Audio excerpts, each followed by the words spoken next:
And welcome in. This is the 2025 NARCh Finals wrap-up. I'm Jeremy Ellis, and to my left is the NARCh boss, Daryn Goodwin. We have put a bow here on a week and a half of hockey action here at the rinks in Irvine. And what a tournament here, culminated with a great, fantastic finish in the Men's Platinum Championship game. A lot of hockey took place over the past week and a half here at the rinks in Irvine. And Daryn, you were here right from the start, and give me your thoughts on another great event for 2025. I was? Was I here the first day? I think you were here right from the start. Man, what a whirlwind tournament! But it was amazing. Is it the best NARCh ever? It's definitely in the argument, and I guess recency biased, I would say yes. So many people came up, talked about how amazing it was, especially first-timers. There's a lot of first-timers that they didn't even fare that well in the event, and they just had nothing but things, great things to rave about. And for me, it's awesome. I couldn't be happier right now. A lot of great storylines all the way from pro with the Pomelo Beta Golden Knights getting the championship, avenging last year's loss to some of these other divisions. Men's Platinum Championship came right down to the wire. Is there one kind of division that stood out to you where just everything kind of fit into place and the action was top to bottom, or anything that was memorable from any of the divisions, over the course of the tournament? There were so many memories. I mean, hour ago we just watched the Freeze come back from behind on the Silver Knights, and those two teams, like, I don't know, last 5 years, I want to say Palma beat them in overtime 4 years ago, and I think the last three have belonged to the Freeze in dramatic fashion too. Even that game, I think they came back from 1-0 late, and then they scored with 7 seconds left in the game to win the game, right? Yep. So obviously that one stands out because it just happened. There's so much. There's so many. We talked about all the overtime games, the first kind of halfway point pod that we did. And again, it's at the end of the day, it's you can have like a great atmosphere and everything, but if the competition's not there and you're playing the same teams, it's just you fall short. And this event does not fall short. You're playing teams that, except for those two teams that are in the championship all the time, but it was an 18-team division, and there were some great teams in that division that had a chance to be in that game. So I don't know. I'm long-winded there. Yes, I could talk about every division for a half hour. So you look at things and you start to see, teams starting to age out. Maybe in the pro division where we started to see some new blood. Some of this young talent that's coming up, watching the 12Us and the 8Us and the 10Us. It's a testament to how the longevity of roller hockey, that it's still around. People think that it's maybe dying off a little bit, but we're seeing so much talent still in the game. The pro starting to turn over Mavin, a young team that, made some waves, but just all the way down to the younger kids. Just so many new players that are discovering roller hockey and taking advantage of it. Dan Costanza and Vince Free with their IRHL Freeze, programs, new programs popping up. In your opinion, what's kind of the health of the sport, and, what do you see kind of in the future with your tournaments and roller hockey in general? It's strong. It's stronger than it's ever been. It is absolutely 100% stronger than it's ever been. I wouldn't say there's more rinks around the country than there have ever been, but in terms of kids playing tournament hockey, in terms of the ice crossover, in terms of everybody wanting to compete in not only my event, but, Tim does a great job with State Wars and tours. Like, there are a lot of people playing summer roller hockey tournaments. And kind of to touch on your point, you saw in the pro championship there, like, I felt like there was as many little kids in the photo as there was players. Like, everybody is at that point where, it's family time, they're having kids. They're still very, very involved in the sport. Their kids are definitely going to play. And I had this conversation with Lee Sweat today. We're in the middle of a huge second-generation growth. And, there's older guys, too, like myself, that and even Dan Maxwell, we got kids that are in their 20s. Eventually they're going to have kids. We're going to see some second generation growth, and we've even seen it with Mr. Bolin, who had the Beach Boys way back in the day. His son is probably my age, and he's got a younger kid that plays. So there are even some grandparents running around that are very involved in the sport, or were very involved in the sport, that have their grandkids playing now. So it's cool. It's finally, if you think about it, the sport's still fairly young. I mean, I got into it in 90, 91, which is a long time ago, but if you compare it to baseball and soccer and everything else, it's still a very young sport. All right, let's talk nuts and bolts, because the rinks at Irvine have been our home here for the NARCh Finals for how many years in a row have we been coming out here? Don't ask me. My memory before COVID and after COVID are two different things. My guy here, these over here at the tap truck, they killed it the whole yes. Right here. Cheers. Cheers to the tap truck. Appreciate you guys. Lionel did a fun video for him that hopefully will go up later too. But we've been here a number of years, and to be honest, we're looking to possibly go somewhere else in California in 27. But I can tell you right now, we're going to be back here next year. Okay. And people. A little breaking news there. Well, I mean, again, you're like, how many years in a row has it been here? I don't think it's, there's not a shock factor to this, but you just can't beat it. I mean, Tim. I saw, or maybe somebody told me about it, but it's like, Tim's laying down rinks in Detroit, and I don't miss those days. I do not. I'm sure. I know Brett. Everybody. Nobody misses those days. No. To come here where everything's set up, it takes us basically a half day to a day to, get it really dialed in. But I don't sleep at home. I live about a hour and a half south of here, but it's turnkey, and Southern California is a hotbed of hockey. Yep. So to roller hockey, and California is huge. So there's no reason to move from here, and everybody has. It finally caught on. It took a long time to see, Rob. It took a long time for people to come to California. Like I was surprised. I thought, all right, we're doing California. We're going to get East Coast people. We're going to, outside of San Jose back in the day, which is crazy, because I thought, all right, well, we do it in Southern California. It's even more attractive in Northern California, with, you got Disneyland beaches, 20 minutes away and everything else, and Huntington Beach and Newport. It's a destination. And so it's finally done that. All the international teams, they keep building, they keep getting bigger. Talked to Renee and my trailer about an hour ago. I mean, he can't wait to come back. People are already asking, are we coming back? So we're in a good spot. Yeah, let's talk about that international flair. I know we had an Australian team in the men's division. Next level. They were good. Yeah, and I can't speak to the beginning of the tournament. I can only say what I saw as I came out here on Tuesday night and kind of started with the broadcast on Wednesday. But tell us a little bit about some of the international flair and some of the other teams that I know. Desert Rats come from across the pond, I believe, as well. Yeah, I can't keep track of it all. I mean, Desert Rats, I talked to them earlier. I tried to set them up with some media outlets here because they're a good story. Yep. They're a really good story. I mean, I know Renee had kids from Wales. He had kids from Ireland. He had, not hockey hotbed places. Right. I think he had 8, 9 different countries represented within his program, wow. Which is, it's a crazy amount of work. But, no, the international part, and, with social media and everything, people see it. There's no distance cut off to social media. So the better job we do, I think our reach gets out there and people want to be part of it. So you talk about social media, you talk about everything that's kind of in place, the merchandise, the sponsors, everything else. Brag a little bit about your staff and your sponsors and all the people behind you. Obviously, you're the face and you do yeoman-like work year-round on everything to make this come together, but kind of takes a village here to put an event on like this, and I know you are super happy with everyone that kind of helps put this on. You've got a long-standing staff, and I'm sure you appreciate all that they do. Here's your chance to give a little shine on some of those guys.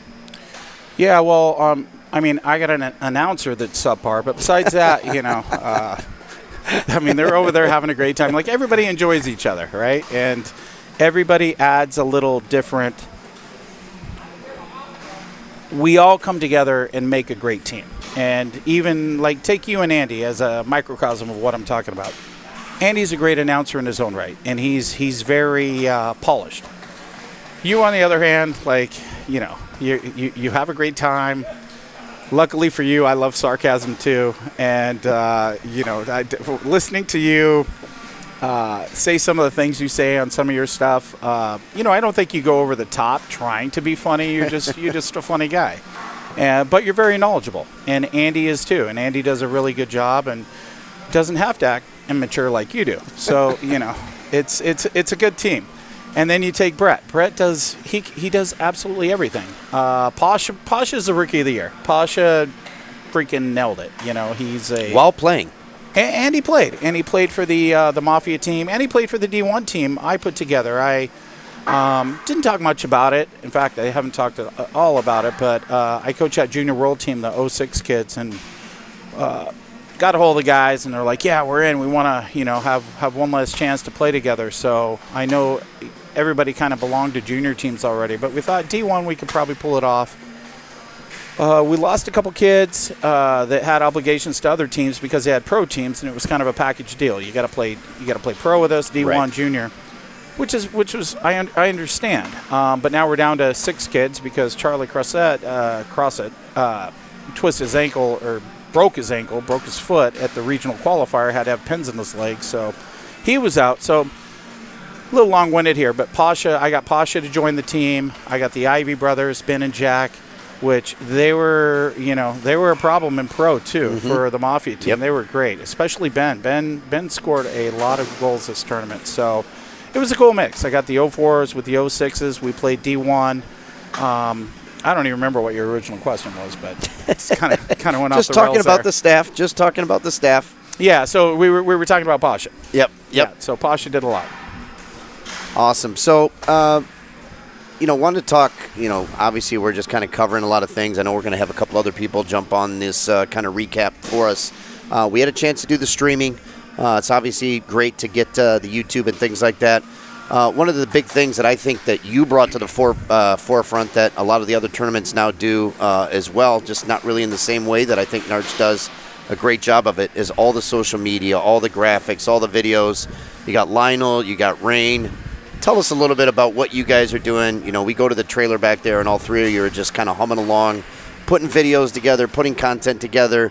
I know that's very passionate for you. You do it year-round, finding up old archive stuff. How important is that to you and the overall NARCh product, and what does it mean to have those two guys helping you out side by side? Well, if there's any videos you don't like, you can blame it. You can blame it on the rain. Okay. Honestly, again, just like I talked about you and Andy, those two are very amazing and very different. Rain's the guy putting out the quick hitters. I mean, the game ended with the freeze. 10 minutes later, there's a highlight up of the goal, like before they're out of the locker room. Yep. And Lionel is more of a he tells a story. He in his videos, he loves, like, it's almost like he's a movie producer, right? Like he did a pro one. You got to check it out if you haven't seen it, from the final last night. And he's very efficient. He's very good at shooting. He's got a vision. He's very efficient at what he does. So, between me and how I kind of envision things going, and between their two mindsets and how they work, and they work really well together. Yep. Like, a lot of people who are into this are like, well, they'd probably compete, shit on each other, stuff like that. But these two guys love each other, and we all make a really good team. There was a couple heated nights, like where, I saw Lionel get more angry than I've ever seen him about 4 nights ago. And he's a teddy bear. Like, I've never seen him mad at all. I'm like, he must really be upset to be in this mood. But anyway, they absolutely crush it. I think anyone who's been on our Instagram, I do most of Facebook stuff, but our Instagram's a collaboration of all three of us. And, a lot of stuff Rain did, I just shared. And, Lionel's, again, he's in charge of a lot of the short highlight reels that you saw, not highlight reels, but like the recaps of the divisional championships, and that's all him. So I'm going to make way here in a moment. We're going to get some other people coming through. I think maybe Rich Garvey, Brett Martin, some others. Because you're thirsty. Well, yeah. I am thirsty, and I've got one here, and there's more waiting for me over there. But before I let you go, just, real quick, tell me, I know this is your passion. It's your job, but it's also your passion. Are you giving this up anytime soon, or you're just going to keep on buzzing right through, and NARCh is going to be here for a long time? There's something wrong with my headset. No, Just tell us how much you love being here every year. I don't know what else I would do. Yeah. I've done this. Roller hockey's been my life as a job since I was 20, 21 years old. Like, I mean, that's like Pasha right now. Like, hey, I'm going to make roller hockey my life. And then next thing you know, he's 54 and and he's sitting here next to a guy like me. I was playing in a 50 and over game, and there was a couple guys I was playing with. I felt terrible because they're referencing Visalia, where I started a league. I started a league there in 90, 91. Like, I was doing, pretty good tournaments there, 92, 93, and then Pacific. Anyway, they're like referencing Visalia days. I'm like, I know these guys, but that was a long time ago. You probably remember a couple references in the 50s games, right? Weren't you in the championship of the 50s? Well, I had to watch. I was kind of a healthy/unhealthy scratch over there for that one. Well, I mean, it shows what a hard worker you are because you were on a roster. I was. You played 3 games. 4? No, I played all 4 round robins. You played 4 round robins. I played more round robins than you did. You did. I missed a game. You did. But I made the semi. You did. Therefore, we made the final. I think I like to set us up for playoff success, through my work during the round robin. I guess my ultimate point is you were up there broadcasting, non-broadcasting. I thought you were calling our game because I know you love to bust balls and you were supposed to be in the game. I thought at least you would call the game, but it turns out you were just up there hanging out. Well, I got to be honest with you. Stevie and I were sitting there talking, and, I was hanging on every little play. I mean, it was back and forth action. I don't know if I could have really focused on talking about it since it was such an intense atmosphere up there. I mean, if you were hanging out up top, you could have just been on the bench. I should have. I may have helped. But you may have got hurt worse. I may have gotten hurt worse. I may have helped us kind of bring it over the top. It was like a rudderless ship without kind of some direction out there. I could have helped that out. I don't know. You were missed. You were missed. Missed like many shots that went wide of the net. Exactly. Well, anyway, you killed it, as always. Appreciate it. Thanks for having me. Very good friend of mine. I always look forward to it. I'm not giving you strokes on the golf course. I don't think you want them. We're pretty evenly shitty. But sounds good. That's a deal. All right. We're not playing cornhole, though. No, because I'm not giving you strokes on that one. All right, stick around. We've got a couple other people taking my seat here in just a moment. Okay, I'm here with Pasha Bocharov. Pasha, we mentioned him in the last segment. He's a rookie tournament director. He did a good job. You actually exceeded my expectations in every way. Anything I asked, you did it. You did it right the first time, and I appreciate everything you did. Yeah, thank you. I mean, I had a lot of fun getting able to have this opportunity and able to run a tournament. I've been around the rink my entire life, helping out, doing things like that, so it feels not quite as much as a job as, you see behind the scenes how much goes on and how much goes into it, but it's what I do. Little background. Pasha is an 04. My son Ryland's an 04. We mentioned Ben and Jack earlier too, who played really well this weekend for the Mavin San Diego team. They're 04s too. Got to coach Pasha on the ice when he was much younger. His father Grisha played with him, played men's league. Grisha was part of the CCCP back in the day, right?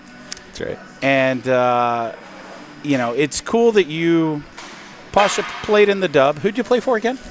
Played for Saskatoon, Medicine Hat, Tri-City Americans, and Calgary Hitmen. It's a lot of teams.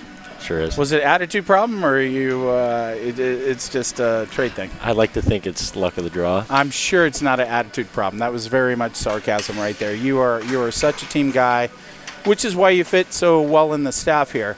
Let me ask you, was there anything you thought was shocking in any way, or was the job exactly what you thought it was going to be? I would say a little bit of both. I think that I was shocked by a few things. I would say how detailed the entire production is. That really took me off guard, and it makes a lot of sense. You run a tight ship, and it operates nice and smooth, and everything that goes into it creates what everybody's going to get out of it from the experience and the entire tournament as a whole. Yeah. See, Glenn. I don't even know really what else I want to talk to. What do you got for the rest of the summer? I know you're going to University of Calgary. When are you taking off? That's right. I'm leaving in 2 weeks. Go there on my own. Really on my own for the first time. Obviously, you have billets and junior, all of that, but got an apartment out there, going to school. It's a new thing for me too. I haven't been in school since high school, so I'm excited to get back to that kind of double grind of still developing as a hockey player and wanting to pursue hockey as a career professionally one day, and then the school side too. Getting a good deal from the WHL. They have the scholarship every year you play. You get. What can you see yourself doing in the future? Like, what's your dream job? Well, I want to run a business. I want to run multiple businesses, possibly have a couple different streams of revenue, and go from there. I think I have a lot of time to figure that out in college as well, really take passion, but that's the school side. What I really want to do is I want to be a professional hockey player. I want to get a shot at the NHL, and I want to do whatever it takes to do so, however long it takes, and I want to get that, not only that status, I want to get that feeling of fulfilling my dream. Let's say hypothetically, you don't make it to the NHL, but you keep improving a little bit. You're on an AHL team. You're a big part of the team. Would you be satisfied if that was your job for, say, the next 10 years? Yeah, I would rather it not be my ceiling, obviously, but satisfied is one way to put it. That's something that I would love to do. I love hockey. I love being around the rink. I love being around all the guys. Every day. It's not something that I dread waking up to do. And, I'm sure you saw a little bit of it too, just attitude-wise, coming here and working and being around hockey so much. It's honestly just my passion, and that's something that I definitely wouldn't mind doing. Well, you're definitely a great team guy. You're a huge asset to our staff. Probably would be remiss if we didn't say shout out to Sean Burkle too. He was the guy that I coached with, and you stayed at his house the whole time up here. So, not sure if Sean will see this. He probably will, but I know he's made a living out of coaching up here in Orange County. And last thing I'm going to say is I saw in the pro game the first goal against Skittles. You pulled the Charlie move, and I taught you guys that. You guys are probably 10, something like that? Yeah, we might have been younger than that. Might have been 8. I know kind of got me into roller hockey around when I was 7 years old. It was probably the first play that we really got down to a T, and it paid off that first shift. I want to say it was probably my best first shift ever in a hockey game. No, it was awesome, and it was great to see. I was at the booth. I looked over. I saw it coming from a mile away. I'm like, are they going to do it? And they did it. And it's really, we call it the Charlie move because there was a guy way back in the hosers on the 90s, and we did it all the time, and his name was Charlie. So we kind of, once I started coaching kids, I started calling it the Charlie move, and there's probably a whole lot of people, I don't know if they'll watch this, that are like, oh, I remember Daryn trying to teach Charlie move, but you guys executed it to perfection in a pro game. And as I walked down the runway here, the Ivy's father was in the stands along with Burkle, and Burkle looks over to me, goes, did you see that, the Charlie move? Like, it was a very rewarding 2 seconds as part of my tournament. So anyway, you're a great hockey player. You're a great human. You added a lot to our staff, and I hope you enjoy the rest of your summer, and I wish you the best in Calgary. Thank you. Thanks, Daryn. All right, buddy. All right, Brett, last but not least, but you are the most instrumental person to the NARCh Finals besides me. And I appreciate how much I can dump on you and you execute. So for everybody out there that walks by and gives me credit for running a great NARCh Finals, I give you a piece of that. I appreciate that. I just got asked in the parking lot 3 times if I run NARCh. Yeah? Yeah. By the referees that you're handing checks to? No. Just random people. Security, because we have, way too much here. I got asked that question so much at this event. They're like, it's weird. It's like people had a problem with it. Like, what's with all the security? And try to explain to them. It's not. And people think I brought the beer garden just because I like to drink beer. It have nothing to do with the beer garden. That's completely a Ducks thing. I'm glad they did it. Don't get me wrong. Like, those guys are great. Like, really good dudes. Fun to be around. But the reason for the security is now you don't have to just have a beer in the beer garden. You can take it anywhere in the facility. So if you've got games on Rink 1, you know, which a lot of little kids teams do. Luckily, they got new boards and stuff, and they're getting a new floor, so it's not going to be a bad thing to be on Rink 1 going forward. But that's the reason for the ramped up security is they've got to, you know, because it's the Ducks. It's huge corporate. They don't want to get sued for silly stuff. They got to cover their ass, so that's why it's over the top on security. How about added a nice level of like high end, like if you run any business, right? Like, you're better off being overinsured than underinsured. 2 years ago, when they first did the beer garden, funny story, I go to get a beer real quick, and this guy stops me. He goes, "Hey, I need your ID." It's like, my kids are old enough to drink. He goes, "I don't care. I go, we're on the tournament." He goes, "I don't care." Makes me feel young again. Originally, it pissed me off. So, excuse me, I go back to the RV, I get my ID. By the time it takes me to go to the RV and then come back, I like cooled off. I'm like, you know what? This is a much better situation to be overprotected than underprotected. Yeah. Because in other scenarios, you know, they'd be laxed and let young people drink and stuff like that, which then were all sort of liable. So, no, hats off to the Ducks for doing the right thing. And I think it brings a little something to the environment where people can enjoy themselves a little bit more, and it's good. And we didn't have any situations with we haven't had drunk any parents, problems, anything like that. Like those are the things you worry about when you have like an open beer garden. Yeah. And they open fairly early, like 11 in the morning, Yeah. and people are here all day with 3 kids playing a bunch of divisions. But we didn't have any issues, and hopefully we don't going forward. And no, but even before we had the beer garden, it was always like we should have one, and I'm like. I thought about it. The I talk talked was to like, people, yeah. oh, this is going to be a disaster. Everyone's going to be wasted. But actually, it's been like, it's been very great. successful for everybody. And so. All right, let's just touch on a few things, and then we're going to wrap this up. We've got Pacific Cup coming up end of August. It's definitely a much smaller event, but it's kind of a last chance for teams around here to play in something fun. It's in Escondido, the world famous Escondido Sports Center, as you like to say. It's the biggest roller event, last biggest roller event of the season, at the world famous Kit Carson Park in Escondido. Like, we got to blow this up. Let's go. What is it? That sounds like Reno. Remember Reno's tagline is like the biggest little city in the world. Yeah, I remember that from Reno 911.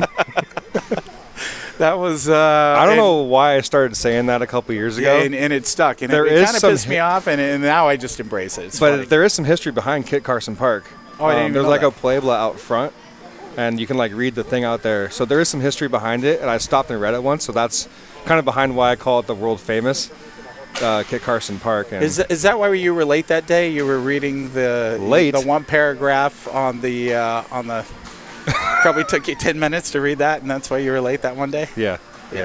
All right. Again, we love each other. Our staff's hilarious. I bust a ton of balls. It comes from the top, and we have a lot of fun. Garvey's over there. I know he wants to get on this podcast, but it's not going to happen. Me and you are ending this, and then we're going to go from there. I did have a couple of notes. We did a bonus live stream today. So originally we were just How did it do? In terms of what? I didn't check. Usually I'm checking viewers and stuff. I know Pro, we had 1,000 people no, it wasn't. for finals. It wasn't much, but I'm sure the people who had families and the guys who were here that don't even know it was on, they're going to go back and watch it. And besides Jeremy not doing his job in the 50s, it's pretty. He did a pretty good job, and it's added. It's added. We had it all set up. Weren't planning on it, but it's kind of a microcosm of what we do with NARCh. We would rather,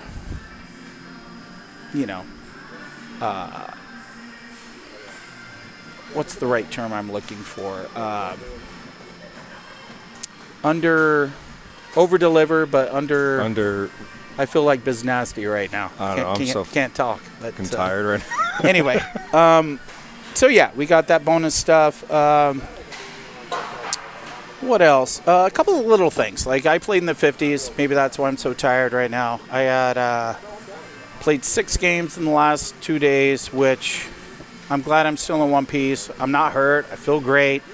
Don't know if I look great, but, you know, it is what it is. 50 You look plus. fine out there except for wearing number 18. That was, like, just weird for me. Oh, and it was a medium for sure. Like, that thing was tight. What happened to the 89 jersey? Well, what's funny, it's not, those aren't my jerseys. Oh. It was Pat. We called ourselves the Rockets. He had, like, those are 16 or 18 new jerseys that we're wearing, right? So, you know, maybe I can, you know, blame not being able to stick in a anyway. I thought it was wild that guy tried to block your shot twice. He laid down on your He's slap right here. shot. He's He laid down for your clapper, and then the second time he laid down for a wrister and blocked the wrister. The clapper didn't hit him, though. That's Dan Costanza. That was Costanza? And he played 40s too. The guy, and he runs a program. He's at the rink all day. Yeah. He's an amazing human. He's a great hockey player.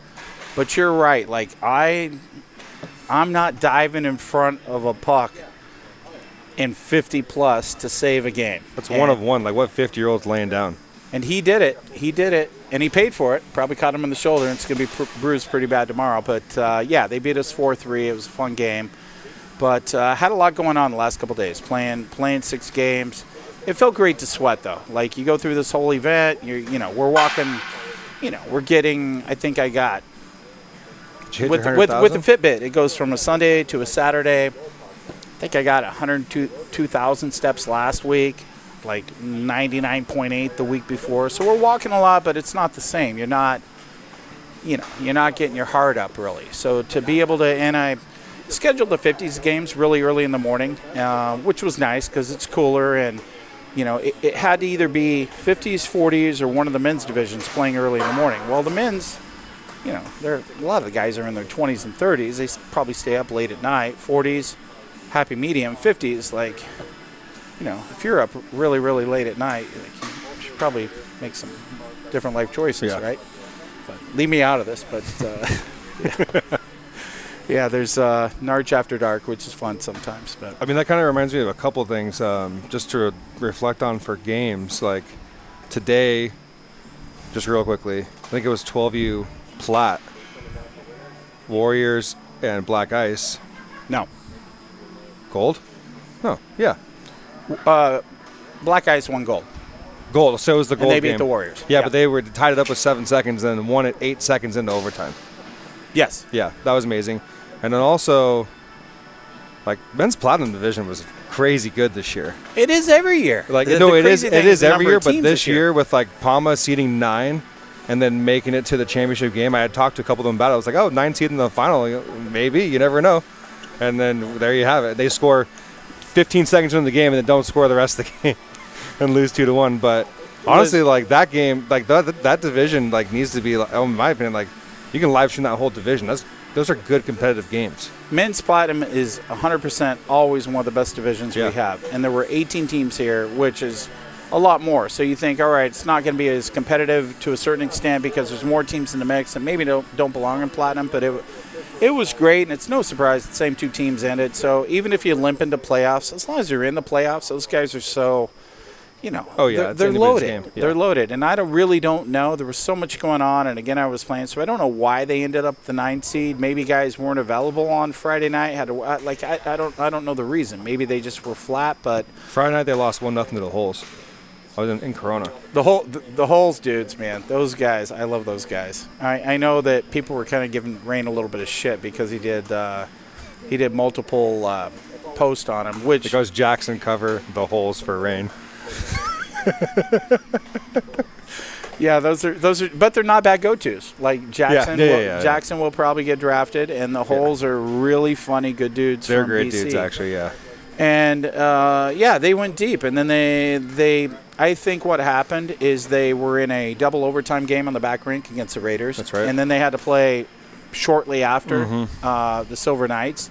So I think that played a factor as well. Yeah. And they were losing to the Raiders. They were losing 2-0. 2-0, yep. 2-0 late. They got a power play with about, I'm guessing 2-3 minutes to go. And I walked away at that point. I'm like, I think they they could make it a game, but I looked over, Rain's on the bench, there's a lot going on. I just got done playing. And then I come back, and it's a tie game, and we're at the end of the first overtime, heading to the second overtime. Like, wow, this is exciting. And then, and even the way they play, like you could tell they're all ice guys, but they definitely have figured out the roller game that they got to play defense first. They came here 2 years ago for the first time, and they were late. They were late for their very first game 2 years ago because they went to Great Park Ice. They were supposed to play on the back. I remember that now. You said that. Who the fuck are you guys? I remember that. Now that you said that. But they were losing games that year like 10-8. Like they play no defense but offense. Like they're figuring it out. That's a good point. It's all gas, no breaks. But now they figured it out. Defense first. Like they were down to the Raiders 2-0, and the Raiders have a great team. And then they came back, tied it, and anyway, they ended up winning double overtime, and they got spanked by the Silver Knights. Yeah, we just need maybe they can get hooked up with Soupy and get some unified jerseys or something like that because they got some like ice jerseys. I love those jerseys. You do? Yeah, they're so simple. They're clean. They're very Canadian. Yeah, no, that's true. That's true. Yeah. Yeah. Listen, I don't know. I don't want to rip on anyone that's a sponsor of mine, but I think cleaner is better. Okay. But again, I'm 54 years old, so there's that. Old school. Yeah. Old school. All right. Anything else? Or are we going to call this?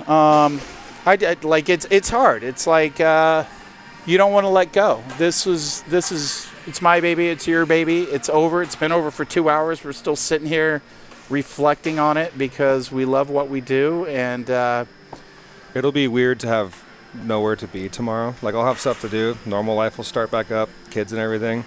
But it'll be weird to not come here. Listen, I know that feeling better than anybody. Yeah. I think that's a wrap. I guess a couple of closing things. We have so much footage, and I'm probably going to take. I tell myself I'm going to take a week, not do anything. But again, I love the sport. I'm probably not taking a week. I'm probably taking a day, maybe 2 days, because I want to share the moments from this event that everyone's going to love to see, and we'll do it. Anyone that follows us, they know that I'm so into the sport. It's a year-round thing for me. This is a year-round job. It's not a job where, it's a huge tournament. Tournament's over. I'm turning off the lights until the next big tournament comes. That's not me. Like I have such a passion for this. I have so many things to share, and so many great moments that have happened in this tournament that if I don't do that, nobody will ever realize we've even captured them. So it's on me to do it. Otherwise, no one will ever see it. What is it? The Tuesday Fire edits will reemerge in a new fire, but they'll come. We didn't start the fire. Is this where we start singing? No, nobody knows that song. Like nobody. What? I mean, some come people on, are I'm old 87 and I know that song. All right. No, the fire edits were fun. Yeah. And the thing I did with the fire edits that I thought was kind of cool is putting together produced videos like Lionel does. Again, there's a place for it, but there are a lot of things that happen in a tournament. They're not really, I don't want to flood everyone's Instagram feed with average goals. But to the people that score the goals, they're not average. They're good goals because it's them in the video, so they want to see it. So basically what sparked the fire edit thing on Tuesday nights for the regional qualifiers is it's an outlet for me to easily share what happened in the tournament the weekend prior. And I got a lot of positive feedback. I think people liked it. I think a lot of people go on there just to see my dog. I was going to say, Hurley's becoming a star. Yeah. Hurley's the star of the show.